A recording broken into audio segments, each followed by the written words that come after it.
Oh, to be a fly on the wall or perhaps an agent in a kayak when someone at nDreams pitched Phantom Covert Ops.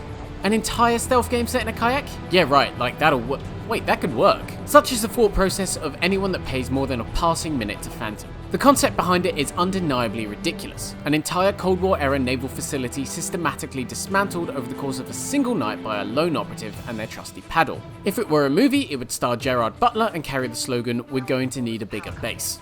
But this unusual premise feeds a powerfully immersive, if not exactly plausible, experience bolstered by intelligent VR-first design. While it may not fully realise all of that potential, Phantom establishes solid footing for a stealth franchise for VR to call its own.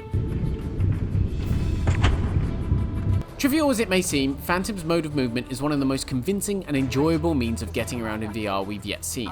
Alternating rows, fending off the sides, dipping your paddle into the water to brake, every element of traversal is intuitive and immersive. Paired with a physical UI that straps weapons and items to dedicated positions on your boat and body, Phantom has surprisingly few of those irritating reminders of your physical presence in the real world. This is not a game to play half-hearted. Find a comfy chair, a pair of headphones, and space to lean around and reach out in, and you'll discover an experience to truly get lost in. This also serves as a foundation for a single-player campaign that delivers the surface slickness of great stealth games with far less of the clumsiness we've seen in other recent attempts. When all's going well, Phantom is a game of lethal professionalism, with last-minute scurries into the shadows and pinpoint assassinations with a silent pistol that aren't too far removed from Splinter Cell's secret agent satisfaction. Waiting in the reeds, slowly inching your hands towards your sniper rifle, then shutting one eye, raising the scope and pulling the trigger before sailing to the safety of a nearby underpass is an efficient showcase of empowering VR roleplaying. nDreams hits many of these thrilling beats over the course of a 3-ish hour campaign. Dramatic escapes under a hail of bullets, explosive sabotage missions, cat and mouse games with snipers, this has the lot. Much of what makes Phantom work is its rare sense of coherence, with parameters that make sure players understand when they're fully hidden and when they risk being spotted. Enemy spotlights skim the water, threatening to catch you like a deer in the headlights, and level design features plenty of cover, distractions, and multiple paths to see you through to safety. When enemies do spot you, they shoot back without descending into a fluster of confusion that kills immersion. By clearly establishing those boundaries, Phantom finds itself uniquely manageable. The little things play a big part in the fun too. If you're out of noise-making sticky speakers to throw at enemies, for example, you can hurl an ammo clip behind them for a quick distraction.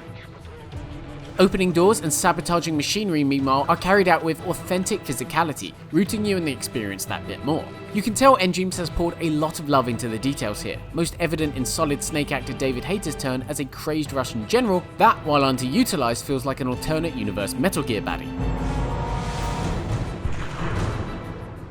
It's true though that the game's welcome lack of mishaps stems from its relative simplicity.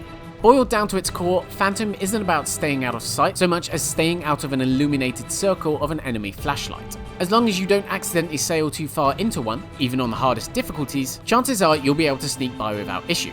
Darkness should provide cover, yes, but in Phantom you'll often find it's more like an invisibility cloak.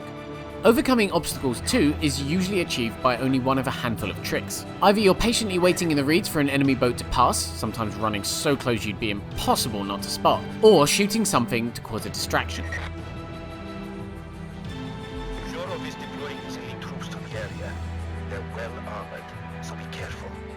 Phantom's design is both a blessing and a curse. There's no verticality to open level design up, but there are missed opportunities under the ocean that I'd love to see explored later on. Phantom is undoubtedly a decent stealth game, but it's undeniably the VR-centric design that makes it really stand out. The game also adopts a sort of half-hearted Metroidvania structure you get the sense nDreams wanted to expand on.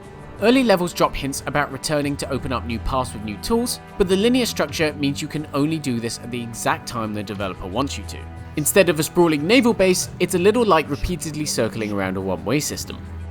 There's a foundation here for a far more open-ended game that allowed players to familiarize themselves with an evolving environment that would become more intricate to navigate as you unlock new mechanics and enemies became more advanced. Fragments of that idea, at least, are evident, like revamping old levels with sniper nests and sea mines, though they don't radically change up the gameplay so much as give you new obstacles to avoid. Save for a few tight spots, I sailed through on hard difficulty without too much issue, though self-imposing certain restrictions like no kill playthroughs will obviously augment the challenge. And you'll unlock extras for beating missions as skillfully as possible. Those extras are important too because they give Phantom a welcome degree of longevity past its snappy campaign. You'll unlock new challenge modes, items to revisit levels in freeplay, and even old school cheats to put a fun spin on things. Far-fetched as it may be, Phantom's fantastically immersive design makes for a VR mission well worth accepting, even if its campaign is shorter and simpler than hoped for. But what it lacks in gameplay complexity, it makes up for in giddy roleplaying, going a step beyond many other VR games to convince you that it's really you in its admittedly daft world. A deeper sequel with more advanced gameplay would elevate the series to essential status, but Phantom already navigates the rough waters of VR stealth better than most. Thanks for watching the review. Make sure to click the subscribe button and check out our other Phantom coverage.